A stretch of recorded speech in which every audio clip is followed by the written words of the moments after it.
integration with the standardized client is because we run a simulation that's very similar to what he's describing, but we do it in longhand. We use email, we use Twin, we hide documents on Twin, and if they ask for the right documents, then we release them.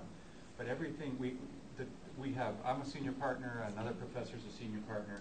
We each have 2 TAs who are working as senior associates for the associates who work in the firm. And once that course starts, we are just flying all the time, trying to react to everything. Even though we've preloaded and decided what we have, this really takes everything that we're already doing and puts it in a manageable form so that our manpower time, as we're up, it doesn't create your simulation. You still have to do the work. But the manpower of actually running the simulation when it's going is going to, I can see from having run it the longhand way, it's going to be substantially reduced. Course?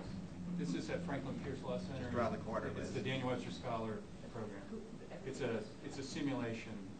It's a program that is well, we're on the website. You can look it up to find more about it. But it's a program that is a law bar examination alternative, but it's also the design of it is to make law students client ready.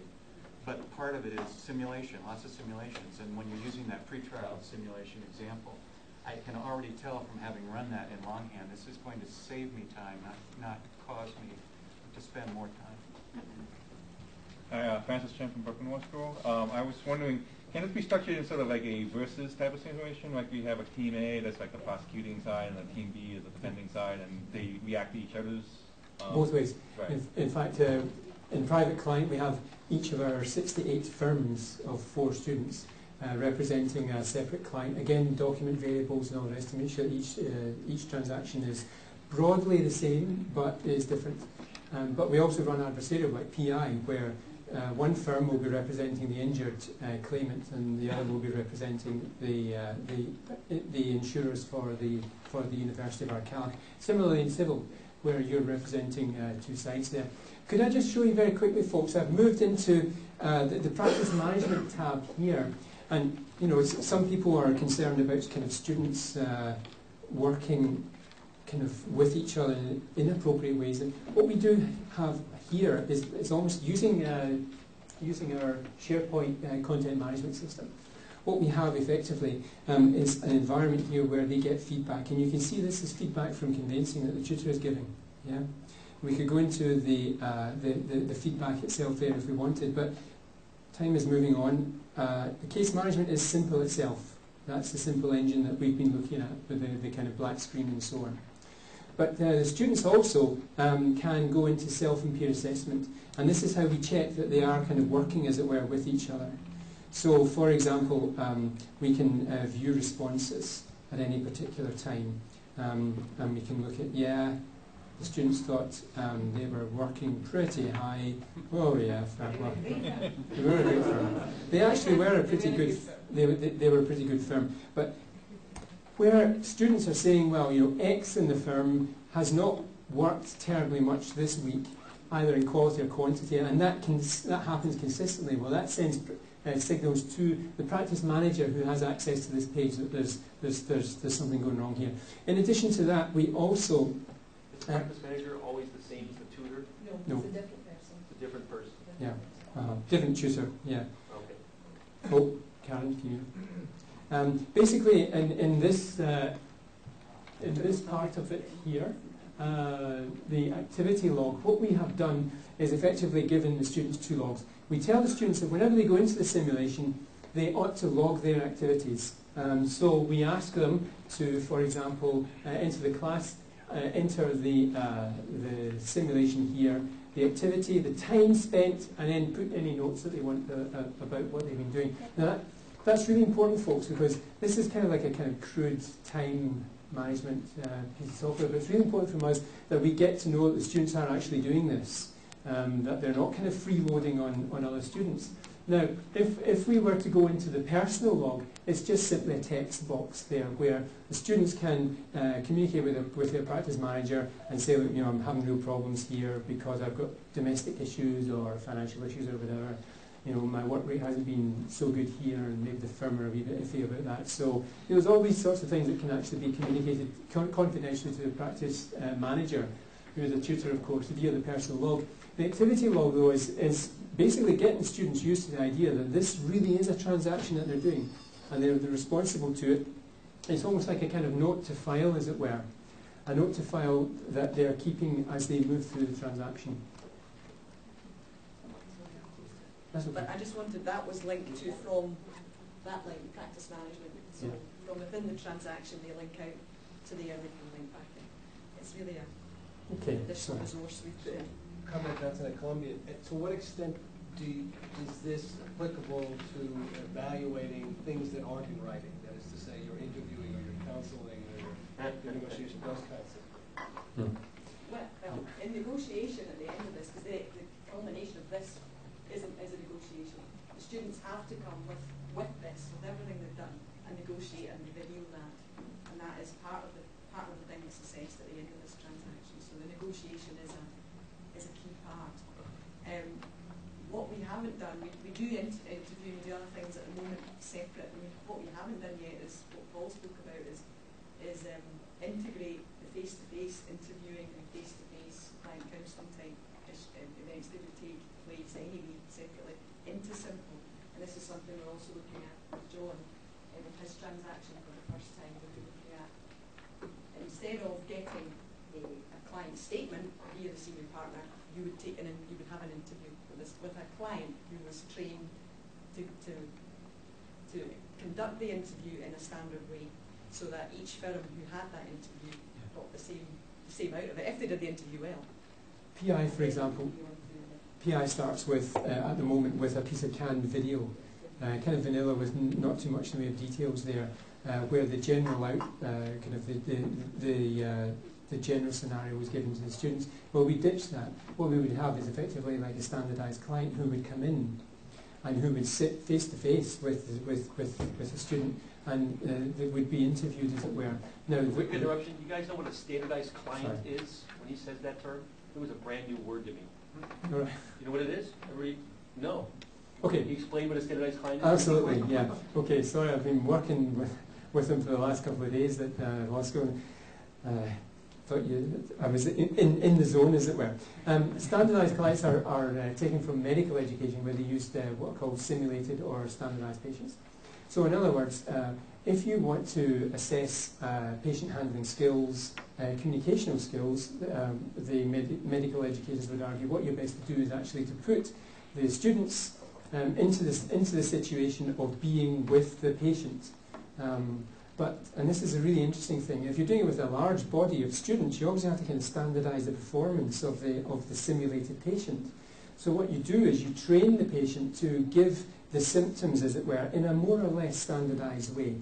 It's always going to be unique to each patient, but it's going to be more or less standardised across the body of the students, so that a patient doesn't give a symptom that completely skews the diagnosis, as it were. But secondly, and more importantly, what the simulated patients can do then is assess the communicational skills of the doctor. So in other words, there's no clinicians involved in that particular element of it. Now, as far as the medical assessment is concerned, that's always going to be carried out by medical practitioners and medical clinicians. But as far as the client-based decisions as to whether or not this doctor handled my particular case well, that decision rests with the standardised patient. And we're taking that and porting that over into law. So effectively what we're doing is we're training standardised clients. We've already done it in the GGSL. That's how we run assessments of students. And we also used that method to train students as well in interviewing skills. But the thing that we haven't done yet, we haven't yet linked it into these simulations here, which is going to be the next step for us in the next year or two. That's one way in which we're taking together, we're bringing together two forms of simulations. Simulation face-to-face via the standardised client, the client who's trained to deliver the scenario, and also to assess the skills of the student lawyer who's sitting on the other side of the table. Yeah. And also we can train the standardised client to take on any client roles that are here. Exactly. So at the moment, we as tutors take on the client roles and the tutoring roles. They can take on the client roles and engage in that type of correspondence. And if a letter isn't clear, At the moment, we say, I don't know what you're talking about in the letter, I couldn't understand what you asked me for, and feed it back to them. The client will be able to do that without any problem. If they don't understand it, they will respond as a client. And that's one of the things that, again, can reduce the workload for staff, because you can allow that part of it to run reasonably and just keep a watching eye on it, make sure that things are... Yeah. At the moment, for example, in the GGSL, we have a group of, is it 10 or 12 standardised clients? Yeah. Well, 14. 14. And once they're trained, we simply refresh train every year. It doesn't take very long. And they effectively are part of the training of our students in interviewing skills. And they can be used in other ways as well. But most importantly of all, they're used for the assessment of students at the end of the kind of interviewing course, as it were. And that's really important, because we want to get just that kind of client-centred assessment. But even more important for us, it's a form of assessment which is actually cheaper than having our tutors view and mark, say, half-hour videotapes or whatever, 270 of them. And boy, are they relieved to me not to have to do that as well, because of course we have to pay them to do it as well. So it sounds like an incredibly time-intensive and costly way of doing things. It's not. I would just say, having worked for many, many years with the standardized clients in our clinic, they are great for bringing reality into it. They are great for making students really have to grapple with the real-time issues. It's useful to have the client perspective active and alive. They are not great, in my experience, and these are working with our own graduate students, and at assessment. They're not looking for the same kinds of things that a clinical teacher would look for. They may be looking for it, even if you give them the assessment and say evaluate these things specifically. Their ability to assess them is very different. And so there is a struggle there to try and figure out how to get the evaluation done credibly, besides getting just sort of knee-jerk reactions of graduate students who don't have much practice experience themselves. Precisely. And that's effectively why the training is so important. Medical practitioners have shown that it's possible to train, because we use lay people, we don't use grad students or anyone else. We use lay people who have ideally no knowledge of law, apart from just the ordinary knowledge of law, people coming off the streets. And then we train them to be effectively delivering the scenario, which means actually going into the scenario in great detail with them, as Karen and I did over the last couple of days, and show people, precisely how we want that to be delivered in lots of ways, and which details to release and reveal and all the rest of it. But it's the assessment of it that's really important. We've found that, yeah, you're absolutely right, you've got to watch what you're assessing for. But if you, again, focus and narrow down the assessment, then it's perfectly possible to get a really good assessment of how that person is doing in the interview. I have to say also that in the GGSL, what we have our students do is they go into the interview and they're assessed by the client who's sitting there.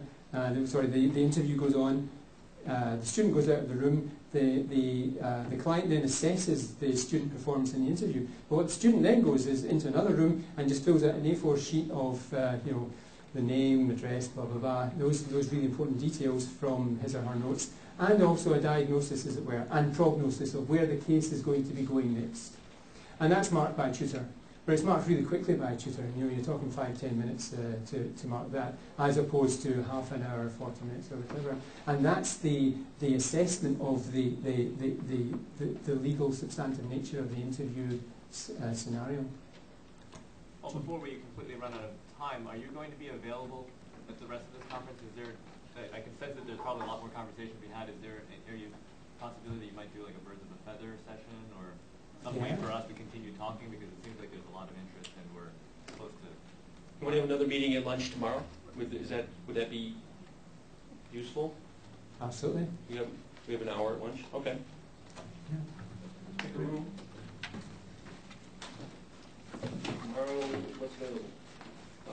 Room 108? Is it 108? Yeah.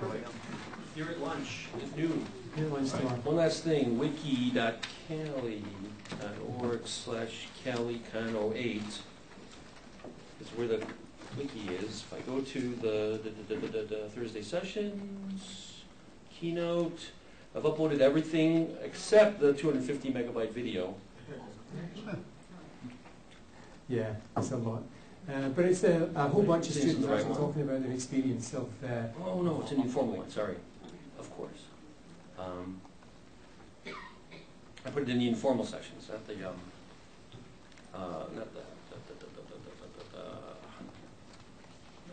at the bottom. Where did I lose it? There it is. I didn't find it. Right, so I've uploaded all the files that were on the USB stick, so don't worry if you didn't get one that was passed around, you can download them from there, including all of the source code for Simple, which has an explicit license right now that you can't use it production because it's still in sort of a beta alpha sort of version. But after July? After July? Source. Paul, is your article on that stick? I don't remember. The article, 2 publications, yes, I think it is there. Authentic Fictions, that's it there. No, the other one, the one where you and Clark yeah, if you're interested in the standardized blank stuff, there's an article there. You'll understand a lot more what he's talking about today. If you go to, I don't know if it's in there, but if you go to Clark's website and click on his first publication, it explains exactly what they did in Glasgow. And if you want to go to London and understand what they did and how they standardized the clients for assessment groups.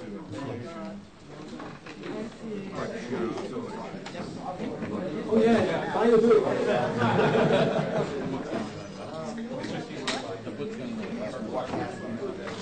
Right, yeah.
You're in Glasgow?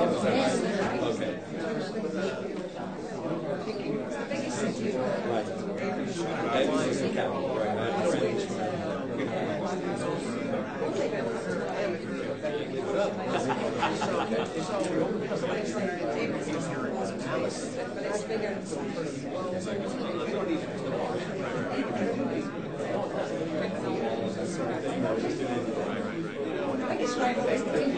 In Glasgow, it's usually local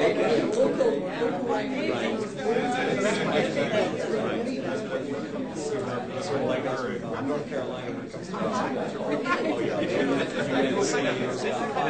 to we play in the same office. They have their own much more potential down there that we didn't have. Not even technically, it actually is real. When I see the kind of more it's a nice place. not we're all done with absolutely all done.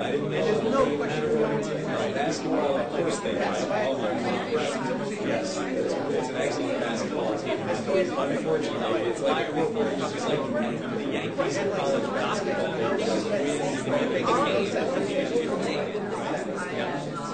So that's like it's like the easier to pick up.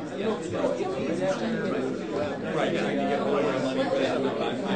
It's like the same. The manual seniors graduate and know what they're doing, so that's a good thing to see. That's an interesting. Yes. Very, very nice dog. We have a West Highland White Terrier. But I don't know how popular they are there. So, I fell in love with the breed when I was a teenager. I have an 11-year-old son. And he wanted a dog. My wife didn't want a dog at all. And I said, we really like, but it has to be a Western. And she said, why? What's so great about a Westie? They look like these beautiful little white dogs. I don't want one of those. And I said, you have never been around a Westie. If you think that these things are really little dogs, you've never been around a Westie. But they're great fun. But they're also probably one of the thing that I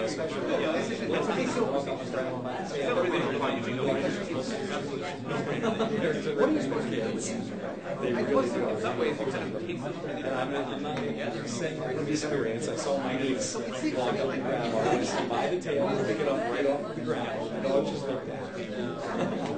If you ever see them in shows, they pick them up. So, that's right. They're terrific dogs. Where I think the biggest barrier is, I will get out of your way. I've been all good since. Go ahead. either they've never done it or they've done it. It is lunchtime. I don't know if you feel like it's lunchtime. You're actually probably feeling like it's dinner time. You adjust it. Right. Same time zone, so a little bit colder, I would imagine. Actually, here, this is unusual. It's been unusually hot. It's one of the major ones. Yeah, well, they built it on a so, Washington DC used to be a sort of drain, but only sort of. It really is very bad. I remember, well, it is yours.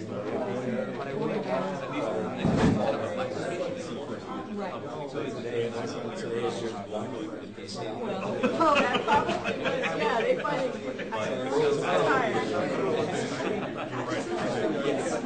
I'm going to be very interested in looking into this for our school.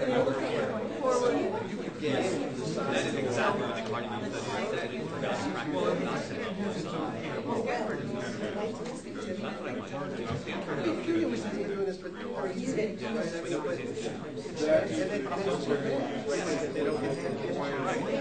I think the fact that you've got, something that's really school-like gives it, of course, Stanford has a very unique asset that you can't copy. They're doing it interdisciplinarily, where the role-playing is done by students at other schools. So instead of having the tutors play the role of the business. What are they doing in Stanford?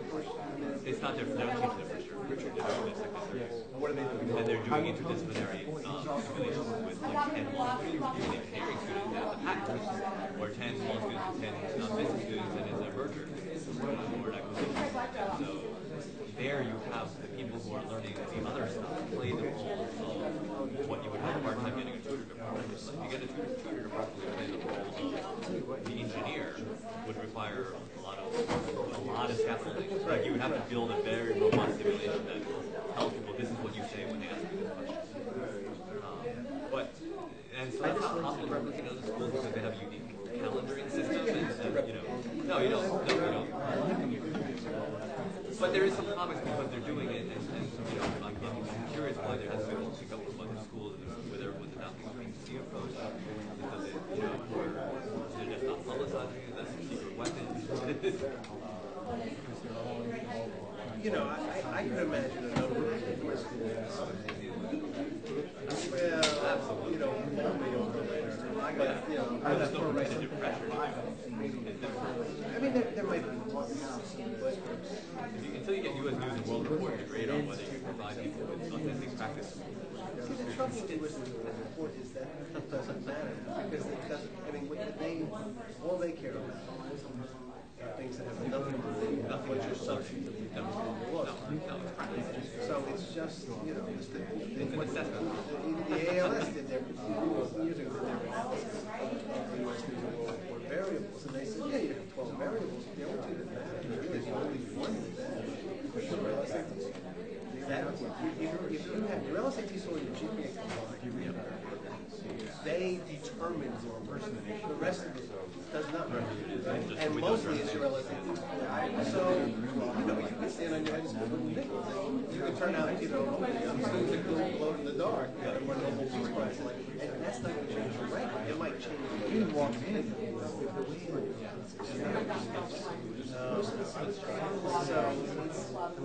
So there's, but I like the idea. So I don't know build on a community of friends. I like something that's built on practice. Like it's really. You think of specific issues. Who would be interested in actually doing it? Because that's where I would start. Is looking at, and I would look at cracking one discipline, like so. But that's it makes sense to me. It's possible, but It's always so much. the people who are highly predisposed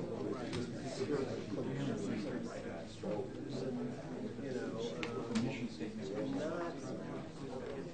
That's the problem. That's where we have to come in as CALI and provide that economy of scale. Because right now, let's say, I could think of right now a couple of simple procedures. Nice people, you could approach them and you say, listen, I have a great idea. Right. If they saw this, they right? Well, but we don't show them. No, but if you even said 8 tutors, they pass out. If you said to them, so it can't be. Part of it is smarter design, and I'm wondering, so we're contemplating the idea of doing fellowships. Just like with lessons, we would have fellows who are paid, and that's not going to make a difference, but it helps to kind of design these simulations, and they're going to be shared responsibilities. Everybody who does procedure, at least federal procedure, can have one simulation. So you gave me a useful So if I thought of Professor X and I students to the same case, well-intentioned, looking for better ways to teach them, recognize these, all the problems everybody recognizes, doing her level best. So if I said to her, look, here's the thing, check out this. I think she would say to me, here's what I need. I need somebody to design. Absolutely. And I need tutors to help them. Yeah. Right? Yeah. I don't want to train them, and I don't want to manage them, and I don't want to do any of that stuff. Right. Now, it's possible I can say to her, look, you don't have to be in the class. Some of the hours you make might not have to be in the classroom 4 hours of doing this. Right? That would be sort of a hard sell to somebody, right? Because sometimes, when I have to get not going to use it being in the first year, you really think I don't have to be in the classroom at all, you don't understand the value of the classroom. You have to teach, you don't.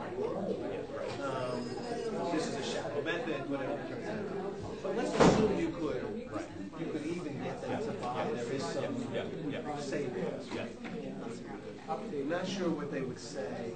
I mean, I think they would say, I need tutors. I cannot train them. So does CALI provide me with tutors?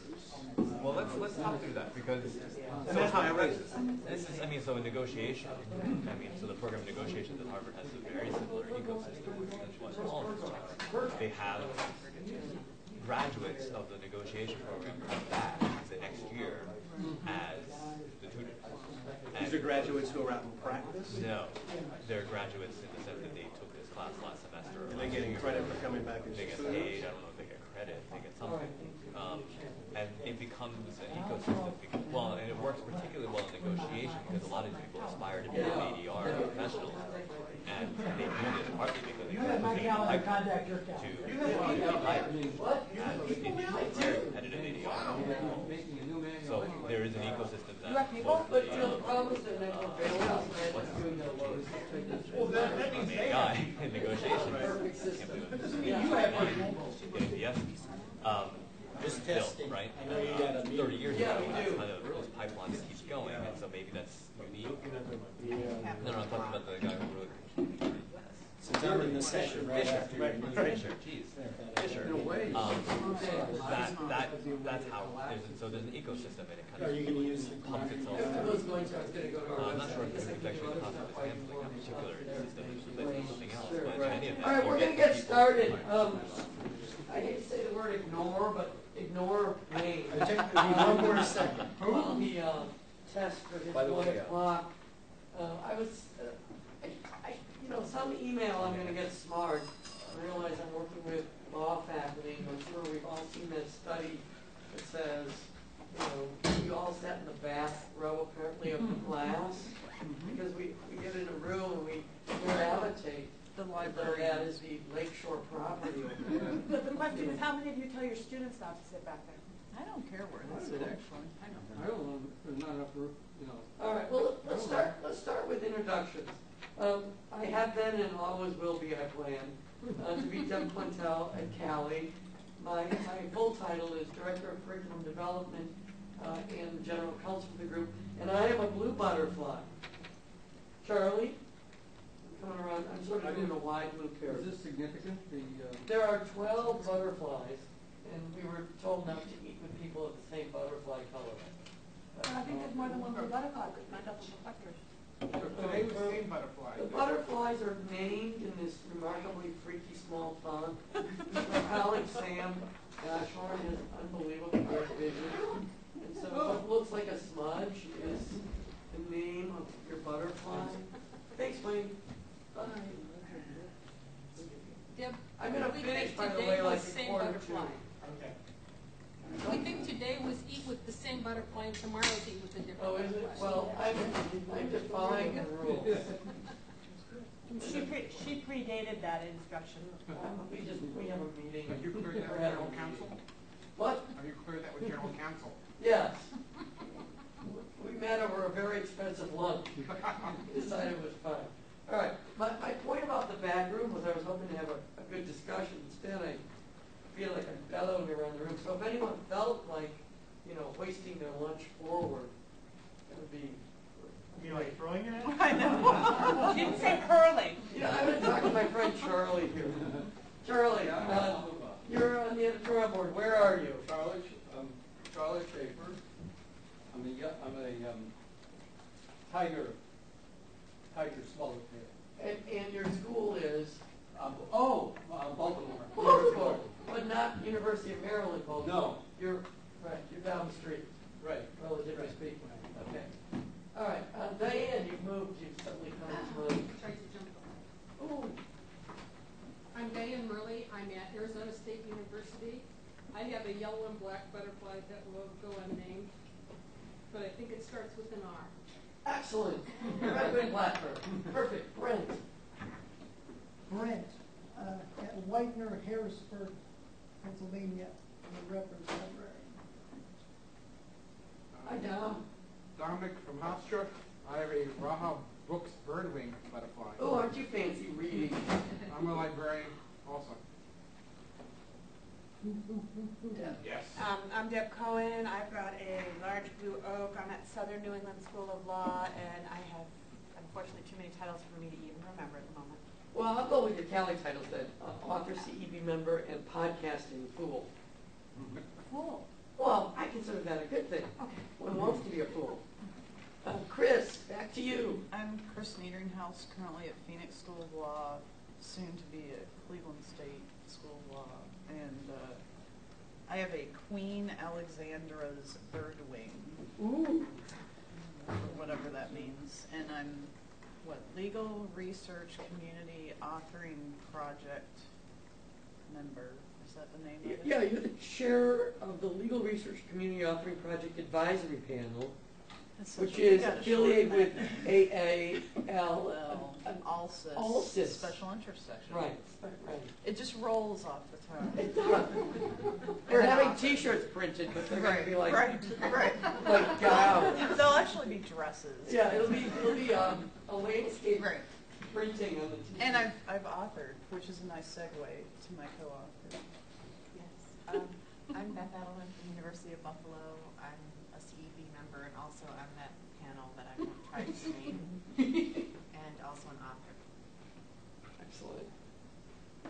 we're skipping Marjorie. Steve, we'll come back. Steve Bradford from the University of Nebraska, and I think I'm a moth or something. We're supposed to say what way. I'm an author, CEB member, and board of directors member. And you're at University of Nebraska. I said that. Oh, you did? I'm sorry. I missed that. Wow. You weren't listening? No, apparently I wasn't. All right, Steve, let's start with you. Oh, Sarah. Sarah Valentine, I'm at CUNY School of Law and just a board member. Hello, Patrick. Hello. Patrick Wiseman, Georgia State College of Law, law professor, member of the CEB. Ron. I'm Ron Eads. For about the next 11 days, 11 hours, 55 minutes, I'll be at the University of Louisville. And I'm retired. Awesome. I am a board member, a CEB member, and author. And you're currently drafting a contract on the cocktail napkin. Yeah. Okay. And I'm a yellow, what is this, a tiger swallowtail? It could be larger. Not even my... You match Charlie. Not even my bifocals will pick that up. I have to... I'm telling you, Sam has freaky vision. Yeah, that's, well... I'm a monarch. You're a monarch? When he hits about 40, that will change. I'm not sure. I think it's because you're getting old, Deb. What? Nothing. Good thing you weren't listening. I'm not sharing my breakfast lunch with you, Chris. Oh. So you can't hear her either? No, I spent my formative years playing drums. I really can't. And Denise, you might be my newest person on the editorial board. Welcome. Thank you. My name is Denise Sharif. I'm from the Boston College Law School in Boston, obviously. And I don't know what I am. Diana Fertilari? Yeah. Oh, I went to high school with her. She's a little flighty. Yeah. She started out something of a caterpillar, but metamorphosized. Exactly. All right. Now there's a teeny tiny light here. This is too fun. All right. Okay. I have an agenda. So, well, first of all, we have more CEB members that are here at the conference that are not here at our lunch. And some of them, so if you see one of the law library directors who's on our group, or if you see a couple folks who I saw at the last session who wandered out somehow, probably are still in a lunch line, feel free to share what's up. There were a couple things I wanted to plug here. Tomorrow, Friday, Jean Koo, who is CALI's Harvard Berkman Fellow,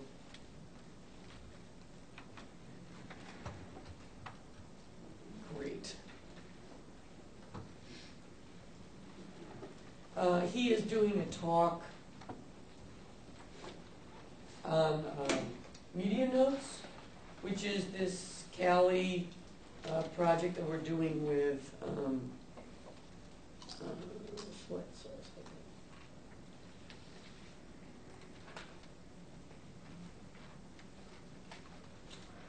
there we go.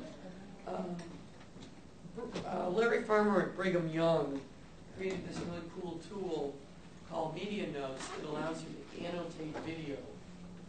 And Jean's going to be telling you all about it. It's available for CALI members at what I'll only refer to as a discounted pricing scheme. And Jean will explain it because I can't keep track of that sort of thing. For those of you who have talked to me for more than 5 minutes know, my focus is on lessons. Lessons, and authors. We revised 20 legal research lessons this year, which is absolutely amazing. It was the biggest overhaul of the legal research library we've done. And for those of you who are participated either as authors or reviewers, it involved months of work from everyone, and it was pretty extraordinary. We basically reviewed every single lesson that was older than 3 years.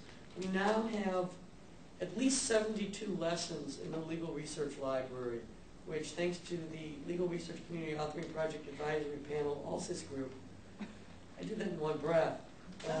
Thank you. Is just doing amazing things, and we're working our way through the states now, a primary and secondary lesson for all the states. For those of you who have reviewed stuff lately, no thank you, please don't review that. You've noticed that we have a brand new review form. And I think almost everybody in the room has seen this brand new review form. Aside from the fact that it doesn't list pages in chronological order if you find them in the lesson, instead lists them alphabetically. If there are any other comments you have, and you're welcome to talk to me about that, but I'm aware of that issue. If there's anything else about the review form that you like or dislike, please let me know. So far, what I'm actually finding it very positive, but for that one sort of annoying feature that it lists things alphabetically. And the reason that it's so helpful is it makes sure that the editorial board members don't miss pages that maybe happen on branches, and it also saves you the time that you used to have to copy paste the page name in. So now you get this pre-numbered template, and it also avoids the possible risk of someone who's got these very deep templates in their word processing system where I had to strip out their name and identity from about 15 hidden screens, which was always stressful for me personally. And since we know that the editorial board exists to make my life easier, I find the template form really fantastic. So we also have a wiki. I don't know if you folks have all found our wiki. Our CEB wiki. The goal is that as a wiki, you folks can go in and edit it also. And so, I mean, in this room we've got some folks who have been on the editorial board, I think, since the very beginning. I think, Charlie, you were one of the first folks on. I know, Steve, you were, and that's not just by alphabetical order. And I know most of, several of you were on. So if you have things that you want to impart to those that are coming parallel to you and after you, Professor Eads, that might be useful, tips about what to invest in on TIA crap, that we should have, please come to this wiki. You can't see this in this faded out color, but all of these have blue links where you can go and you can add stuff. The wiki is closed just to our community. And while I don't want to start discussing authors, because so many of you are authors and editorial board members, and that could get rather sharkish at some point, I think it's a really great place to put ideas for ways that you review lessons or things that you that work for you as part of the review process. Jean's session is, I'm backing up here.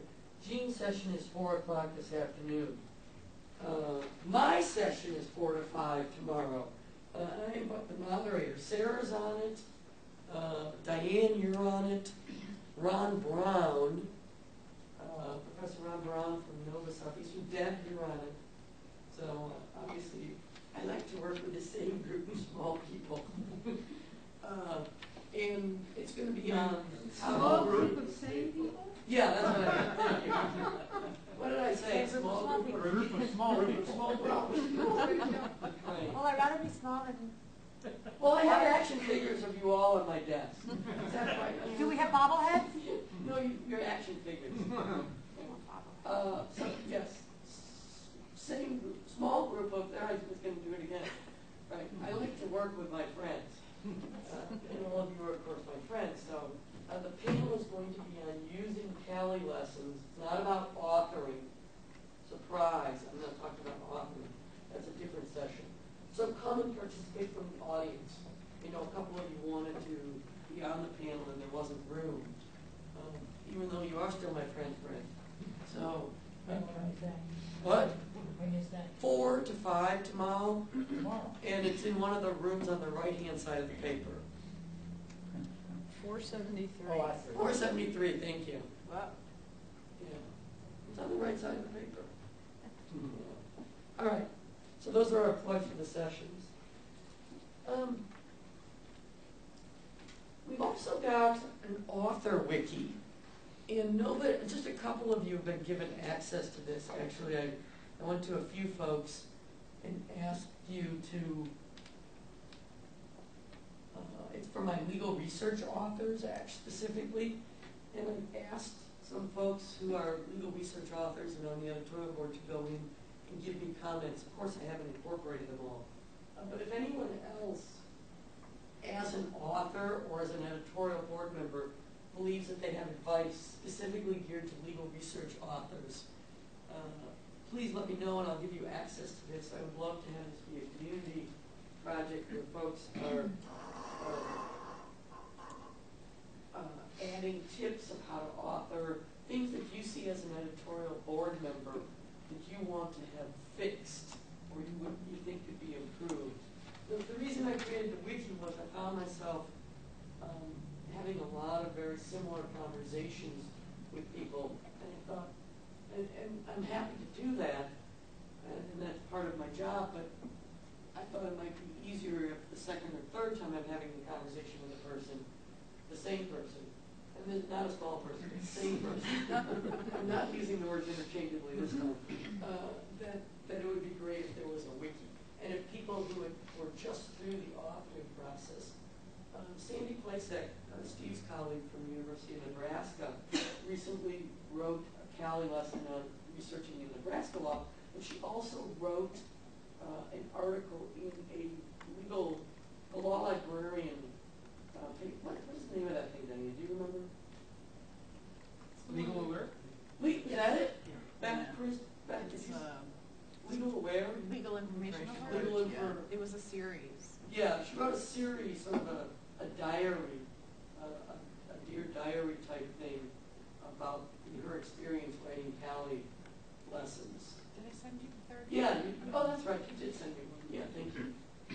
And so I sort of had this notion that it might be helpful to have something more formalized than an article that appears in a journal that I can't remember the name of, sadly, so I can't really point people to.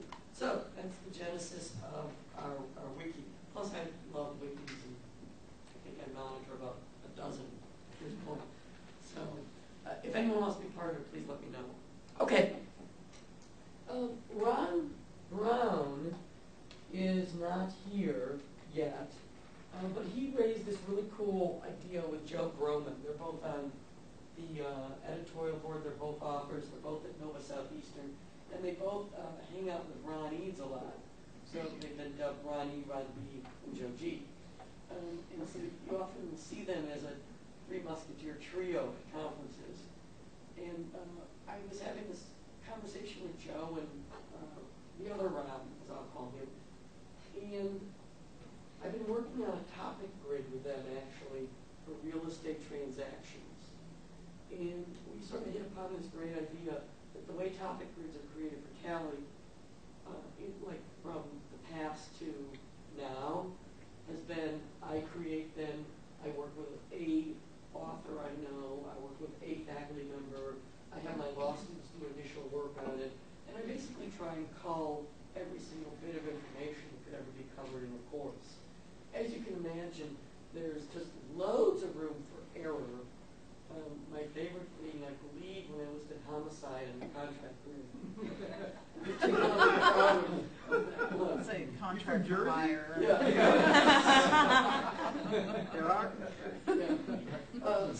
So that, there are all sorts of, and several people have looked at it, so, and the way any error happens, it first appears and then becomes institutionalized. And then it's locked in web code, so it's forever going to be there. So we had this idea that it would be really great, and we're not going to do it this year, but starting probably at double ALS, we'll get together. And what I want to do is get clusters of people who teach in particular areas and have them do a brainstorming session to create grids in some of the areas where we're lacking. We might do it as a wiki also, but I like the idea of actually getting people together over food to do work.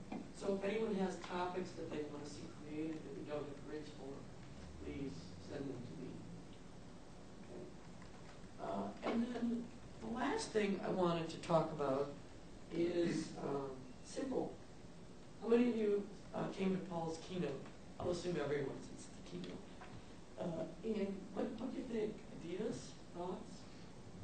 Do you want to do that? I'm talking way too much. Charlie? Well, I wasn't at either of the sessions to talk about it. Can you like give a couple sentence summary? Wow. Yeah.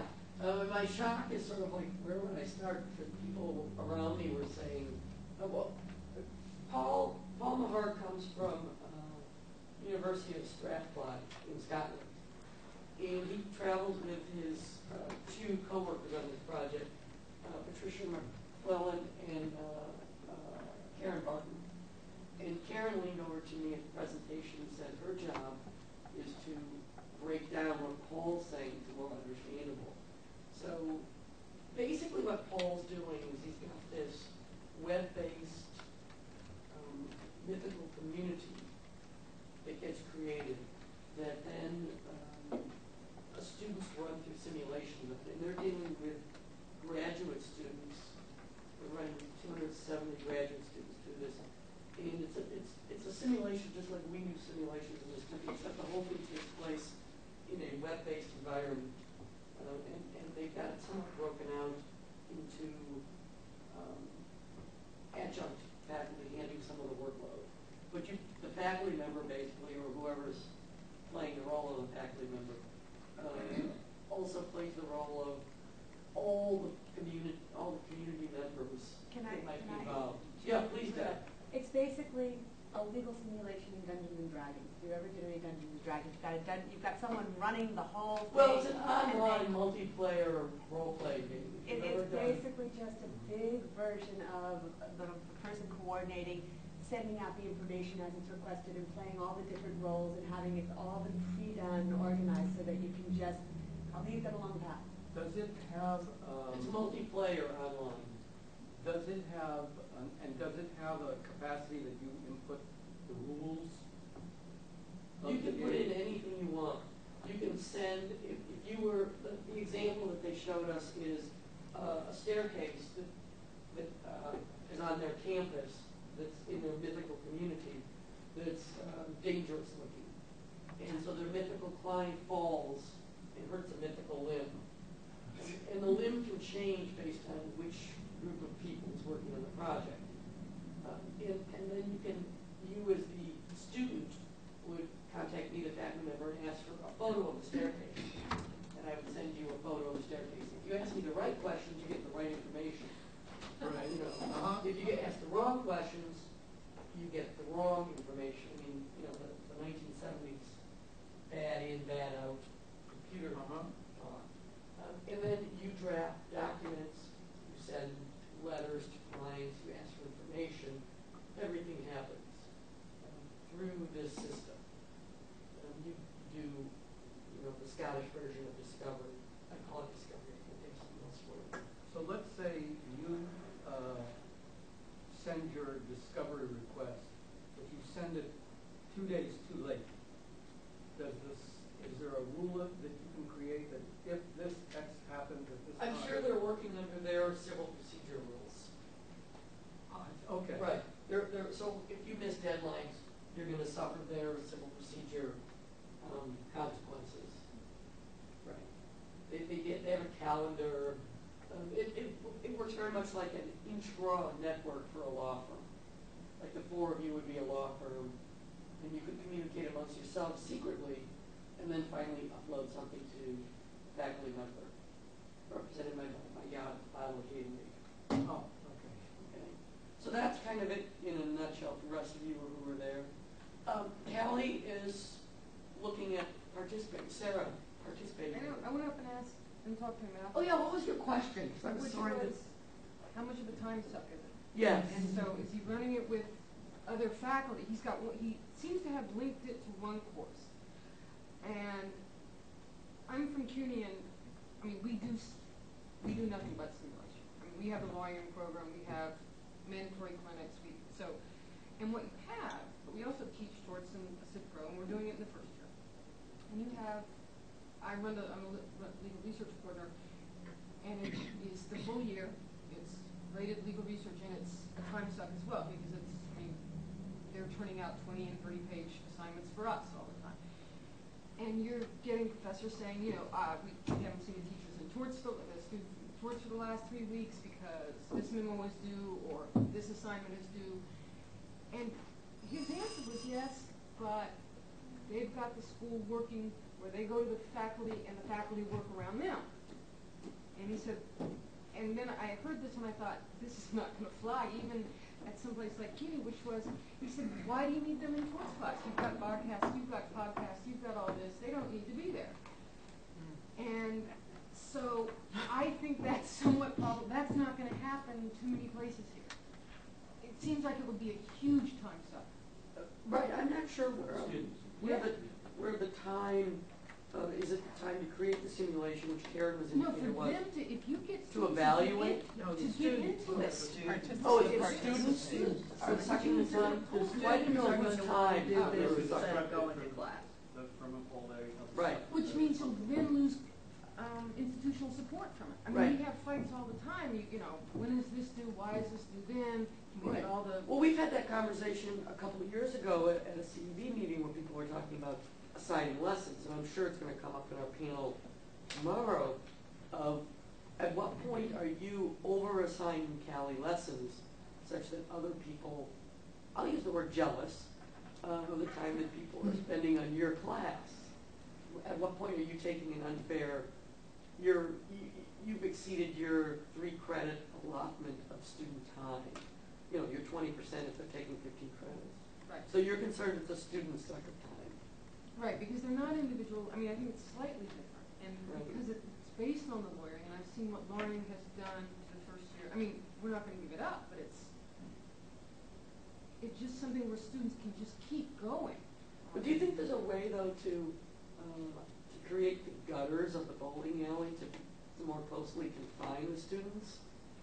Probably. I think, though, that the answer I got, which is have, you know, the other professors change is not going to swing the states as much. I'm sorry, say that again. What? Having the other professors build, you know, if they're not in your class, put up a podcast. That's not going to, I don't see that happening in the States very much. So I think there need to be some kind of an understanding of the gutters before you start working it. His thing was, why do they need to be in torts class? So, all right, so Paul is saying they're in your legal research class, they're not coming to torts. So the torts professor, so the torts professor should create a podcast? Right. Ah, right. And so I don't think that can be a guide. Right, no, I think that maybe works at his institution, but, right, because he's graduate school. Right. Right. But I'm not sure. I mean, I think it sounded really neat. Doesn't it? Yeah. I mean, the power of the things that you could create, I think sounds absolutely captivating. Charlie, and then up to you, Deb. Well, it sounds to me like this would be a supplement or replacement for some classroom time for a topic like torts. If you had this so that there's an accident, what information do you need?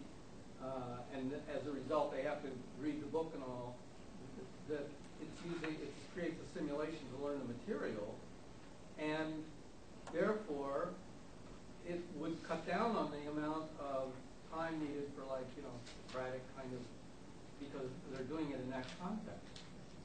My sense was that, I'm just saying what I saw, it seemed far more skills-based, which is something I like about it. But if they're creating, say, and drafting, and they're going to send out one letter to a client, and all 4 of them are getting graded on their one letter, so they've all 4 got to kind of write it together or check off on it, and then they've got to monitor the response. They've got to do legal research. It seemed to be far more than, say, just a torts class. They're running an accident, they've got to find the legal research, they've got to do all this. Isn't that part of the philosophy of your school, though? Yes, and I guess what my saying was that we run into this problem when we have it built around lawyering. And I was asking him how he manages that problem using this system. Right. Deb, you had a point? Well, I mean, the way I saw this is that this is not a first-year thing at all, that this is really if you look at the whole concept of even the newer reports on Carnegie, that we still need to teach them the fundamental skills in the first year, but in the second and third year, when we start taking them into simulation classes or live clinic or capstone classes, that this may be not in startup costs, but in the long run, a more cost-efficient way to do some simulation classes. If you can, in fact, have larger groups with less grading, you may be able to find a more long-term cost-effective, not short-term, time and cost-effective way of doing simulation, the capstone, now that you know the basics in the upper level. I don't see this at all useful as a first year. Steve? Yeah, I think it's important to remember that he's dealing with students that have had a minimum of 4 years of doctoral training before they even get to his, because he's got undergraduate law students. You take your undergraduate law, and then is he in the second year of the post? Well, no, there are several paths to get to the. Oh, okay. Some of them are only required 2 years of law, but they've at least had 2 years. But you've got a lot of background in the doctrinal areas of the law, whereas we're dealing with a different model where that's not true.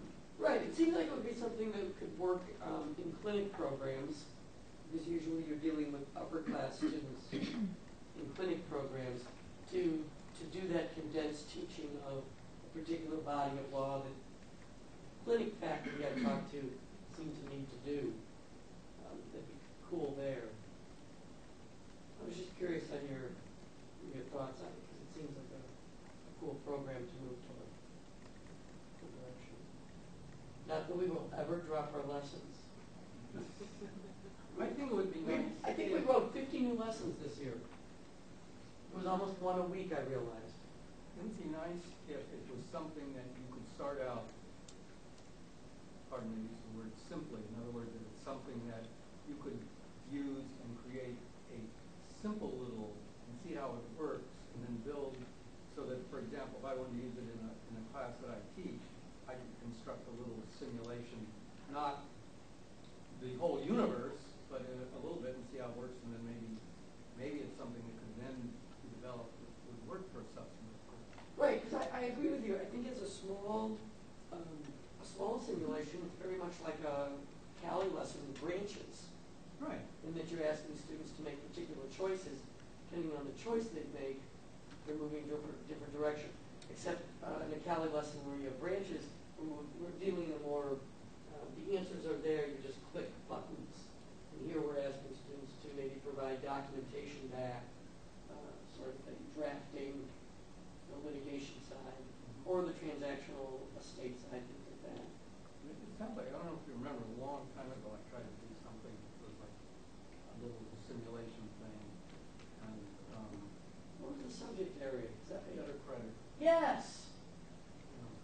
And this sounds like this would be, and one of the problems I had was the software that I was using. Right, I remember that. Yeah, I couldn't get it stable. Right. But this sounds like, if it's the way I sound, presenting it, that it provides you with the backbone to create these things so that it would, and to do it in a way that's a little bit more like, like a mystery kind of thing. Where the person has to plan it anyway. It doesn't have to be done in a particular order. Right. And, then we still have our perpetual back burner projects. I mean, talking with you, I'm reminded of your Goldilocks crossword puzzle. The crossword puzzle is one of my wikis and one of our perpetual back burner ideas. So we hope, for those of you who also are in my crossword group, we will someday get that off and running. About, probably just after, and I'm not being sarcastic here, probably just after we get all the images that Eric Malinsky has drawn. He's up to 325 now. We're working on creating a database of all those images. So we have a number of back burner projects going. But we just hate to say no to great ideas that come across and things that are at the exciting edge of teaching and learning. I have a question. Do you actually think what he's doing could be easily done by an outside organization like CALI and imported? Because it seemed like, and there's a hell of a lot of school-based. It wasn't just him. He's got a bunch of lecturers grading these, or at least meeting and responding to each letter, responding to each discovery request, responding to each request for information. That is the electronic kind of technology that sets it up, and then there's just the day-to-day management of it. Like, could you and I go in and teach his course, basically? But also, using that? yeah, but it seemed like even if the technology worked great, what it would take in terms of person power to run the course, I don't think it saves you any time. I mean, I don't think it saves you person power. I think it adds to it. Because if you've got, you know, X number of, even if you had a small number, 12 students turning out letters and discovery requests and research that you have to check over and read and uploading it, and then he's monitoring, he's basically said 24/7, he's monitoring the discussion group and making correct answers there. He did say 24/7, but he also said that people are going in 1 hour a day. Yeah, I heard that. I didn't quite get that. Right. Karen said that they've got 8 people, basically, these 8 grad postdoctorate students, as they refer to them, who go in 1 hour a day to keep up with things. The usefulness of the simulation that you create to this side of the room and vice versa, I think is a really cool question, but I think many of our CALI lessons are in that same spot. There's not the grading aspect of obviously in a CALI lesson. A CALI lesson comes packaged, it's done by the student, and the faculty member really can be very hands-off. In this instance, the faculty member is not hands-off. The faculty member is somehow involved. But I think there are generic topics in U.S. law that you could drop into a simulation that just as you teach a case, you could teach a simulation because you know what I'll call the answer, for lack of a better word. Chris? Well, one way that I see possibly using something like that and making it manageable for the number of students is if you want to do upper level, say you have students who sign up for a seminar in environmental law or whatever, and they also sign up for a seminar in advanced legal research on that topic. So there's sort of 2 separate classes running side by side, and you use that model to provide the simulations for them to be taking the material that they're learning in one seminar and using it in the other. And it would require a lot of coordination, but that size of class would be smaller, so it would be more manageable. And I think gives them, it can be really hard to teach legal research in a vacuum. Right. And so you get benefit going both directions. They get that hands-on applying what they're learning in the environmental law class. They have a reason to apply in the legal research class. So you get benefit to both classes, but it might make it more manageable as far as numbers of students. And you got 2 people then working on it, and if you get some really well-trained, TAs or RAs, or some more help people from the community or alumni. Right. Larry Firmer does a really cool thing with the media notes in that he uses it in his client counseling, I believe, class. And as people graduate and go out into Utah and the rest of the country, then he has those people reviewing the tapes of the current students. And I think that's just a brilliant way to share the workload, and it also, from a non-academic pedagogical standpoint, it keeps graduates involved in their university for the alumni aspect, and it gives the new alumni access to the upcoming graduates for job potential stuff. I just think it's a really clever idea. So they're on a lot of way. Well, I just wanted to toss it out. It's not a done deal yet with CALI. It's definitely something that we're considering, though. I was just curious on feedback. John Mayer usually comes to these meetings. He had to go to another meeting at lunch because we're booked like 24 hours a day at the conference here. So he sends his best and his thank you to all of you for all the reviewing you did. I was too busy to count up how many lessons got reviewed. But I know if we put through 50 lessons, there must have been close to 75 reviews, which I'm seeing on average, you know, maybe 8 to 10 hours from each of you on a review. And I'm breaking furniture. I won't be eating lunch if anyone would like that. And that's an incredible amount of work, and it shows in the lessons. And I can't tell you how many times this year in particular I've been asked by authors to go back to CEB members and thank the reviewer for the unbelievably detailed criticism of their lesson, and people just love that. And so I have to thank you for a great job this year. Thank you all very much. And let's move on and go grab desserts. And is everyone coming to the aquarium tonight? You have your tickets? Apparently we have a shortage of tickets this year. Okay. Any questions? World is crystal clear. Thank you, Deb. All right, thank you. Yes, it will be. But just yours. Would that be an online quiz or? You know, it's a CALI lesson that Steve Bradford and I are writing that I was going to cover. Ron, were you part of that? Huh? So we're writing the lesson of how not to write the lesson. Oh, that one, yeah. Yeah, that one. That is a good idea. Yeah, I've got that written in my head, to be honest. Well, you really do have the insight to do it. Yeah. I've reviewed over 450 lessons. What did you say? Couldn't we just use one of Ron's lessons? I said the things we were discussing, you really didn't want to see in a lesson because we were making you nervous. Yes, yes. One of the things we were suggesting, Deb was getting very nervous about. Yeah. All yours, Winnie.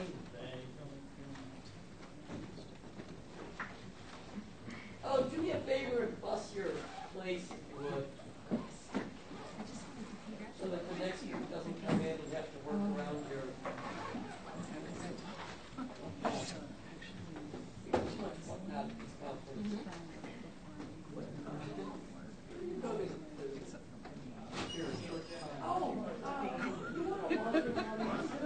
I probably never went back and said, oh, now you can tell people.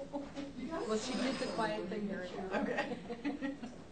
I just realized I was like, oh, I never went back and said, yes, now you can tell people. Cat's out of the bag. Great, thank you. Yeah,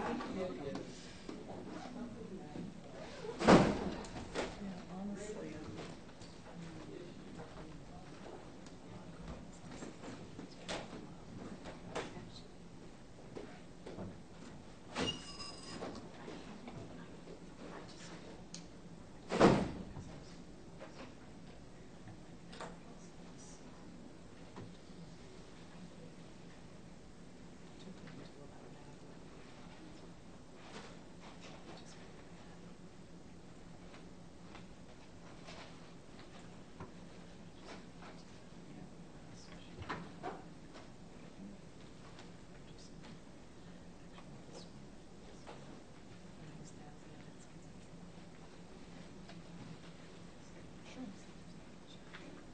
Yeah.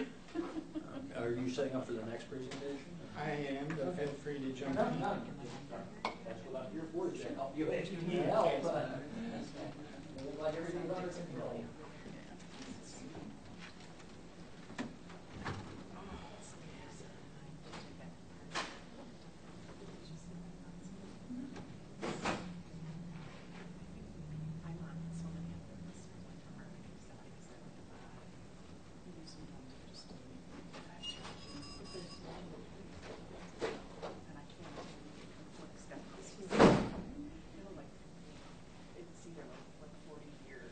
Oh, wow.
get the updated. Actually, probably the simplest thing is I need to add. I have a copy of the slides with your addition, but they're on that. So let me just get there. Look at you with your new highfalutin. That's old flutin. Oh, that one's old flutin, huh? Yeah, the first one we got, and the most problematic. Of course. Of course. Well, there's something weird about it. Is it me or is it cold in here? It's you. Is it? Well, I was just outside. I ran back to the hotel. Everything working okay? Yeah. In case it's not just screaming, because that's what I'm here for. Okay. I work here. So. Absolutely. We do the same thing at Duke. Okay. So. You recognize everything? There he is. Hey. Hi. Richard Minter. Hi, Lowell Wilson. I work here. Thank you. Yes, thank you. Hi, Richard. Alex Anderson. Hi, very nice to meet you. Nice to meet you. It's a pleasure. Good to see you. Okay. Good to see you. Yeah, I'm about to see whether anything that I've found Then you you actually want everything to go up there on this We one. do the same thing. That's good. Okay, good. You already know this. That's fine. That much That's good. I've seen earlier. Yeah. Now, here's a question It'd for be you. much nicer to show website. We have a postscript or a Photoshop file. Do you have something over here that would open that up? Down here, well, What's it telling you right now? It's you guys do the first segment. oh, it's saying What did I? You wouldn't have Word Perfect, would you? no. I'm sorry, we don't. I'm trying to think what we're in Photoshop. Here, I've got an alternative here. I wish that we did have Word Perfect. A lot of lawyers to I have Word Perfect. Well, I've got it too. You shouldn't send Photoshop files. Okay. What did I just do? I thought I submitted that.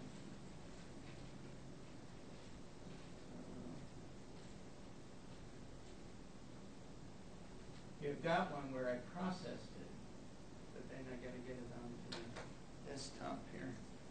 Do you have files or something to add to our, or do you want? You're going to have to use my own computer because I was going to say, you don't realize you can use your own computer because we've got everything here. that's all I need is just That's it. that and to remember how to. And then we would. Actually, yeah, right down at the bottom, there's a little manual switch there. You just Manual flip switch. the Extron box right there. You just point it towards notebook PC, Okay. and it'll switch over. So plug that in. And that switch That'll will work. work. Yep, that's all there is Boy, to it. that's my kind of process. There actually are things you can do in here, but that's easier. So, just Whatever's the most straightforward way. when you're up talking, the last thing you want to do is have the technology get in your way. It should be facilitated, not in. Okay. So now I've got it. I got the file on that one. So now I think we just need to privacy.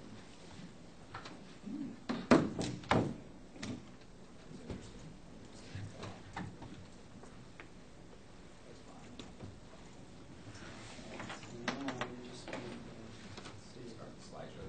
This is the latest. Yeah. Yeah. And does this work? Does. No, I think. It's a little bit hard to make the mouse move around and get used to it, but it does work. Yeah, we've got those as well. Yeah, that's actually fine.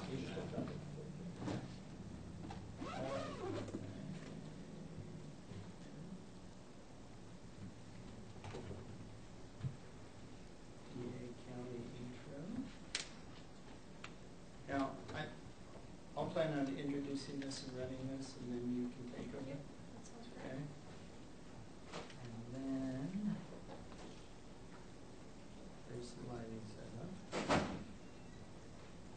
Just a rough cut.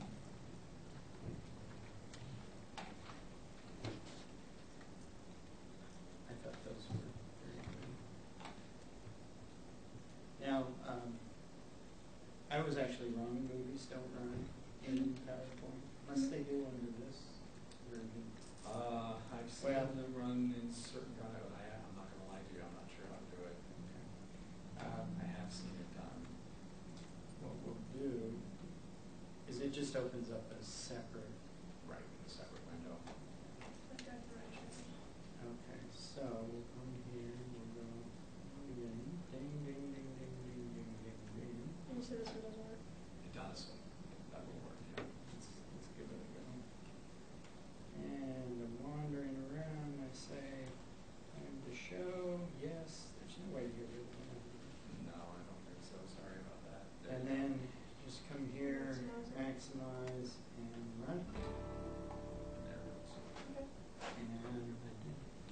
law school, we've developed a series of documentaries about leading Supreme Court cases. the lights? Sure. So this presentation is to provide an overview. Actually, the best way to lower the lights,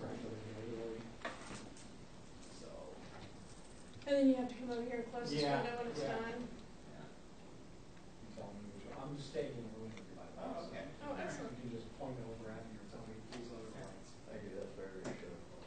And if you can make any changes you want, I'm running out. There's any of the phrases. Oh, I think that's. There was, where was it? I can't go previous on this stuff, huh?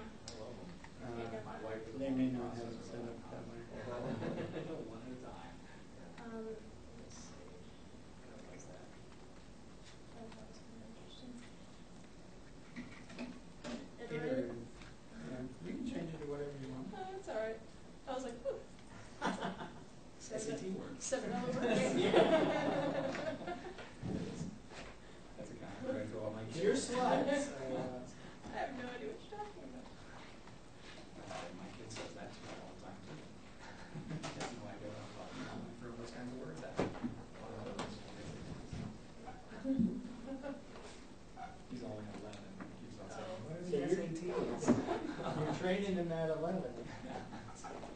And so when I get done with that second final cut, polished cut, then I'll just talk about how that's, what that is, or it should be obvious at that point, and then I'll send it back over to you to discuss distribution.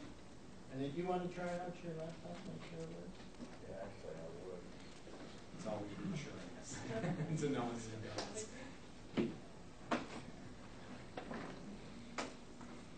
And you can leave that logged in, so it's going to be a manual switch, though, so that won't be a problem.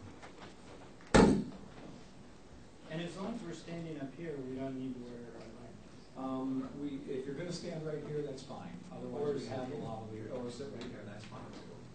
Either of those spots. If you're going to walk around, let me know, and you've got a lavalier mic. You were wondering? You were wondering?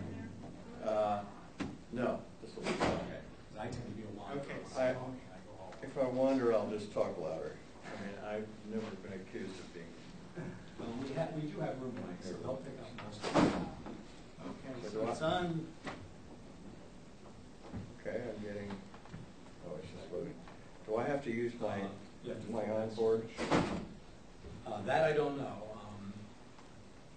Yeah, I'm going to guess you do. There's a piece of I think it's 5 or S7.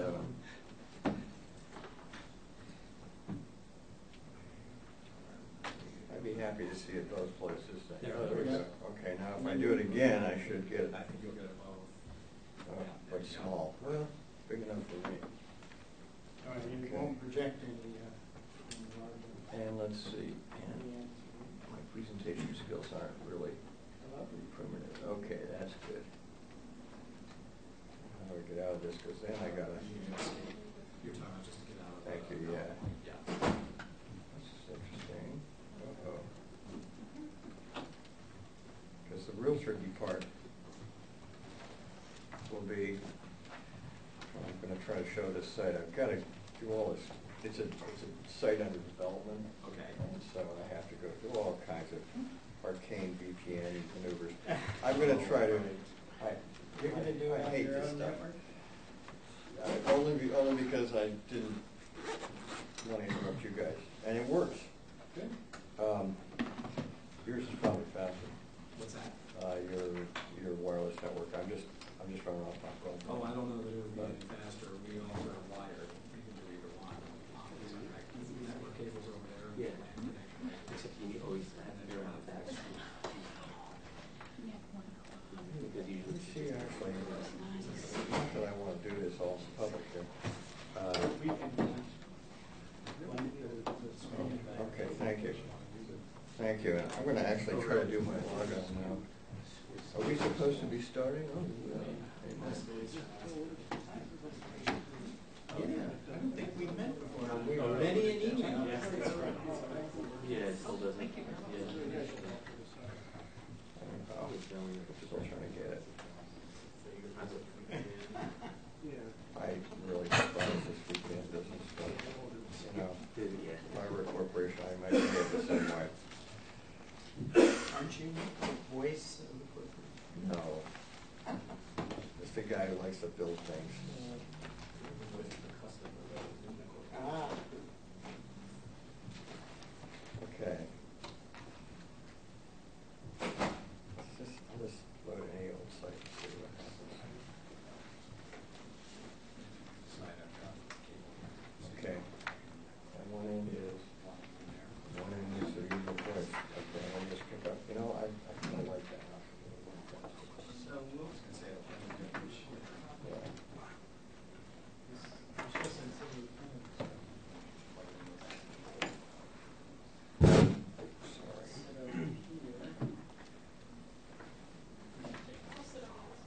Privilege that all of you who arrived early get is to see us do our housekeeping. We like that.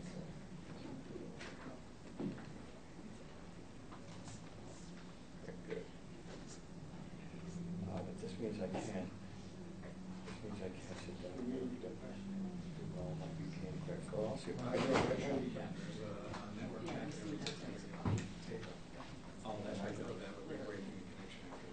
Yeah. Yeah, okay. That's okay. It takes more than one. I'll just stay with my broadband and tolerate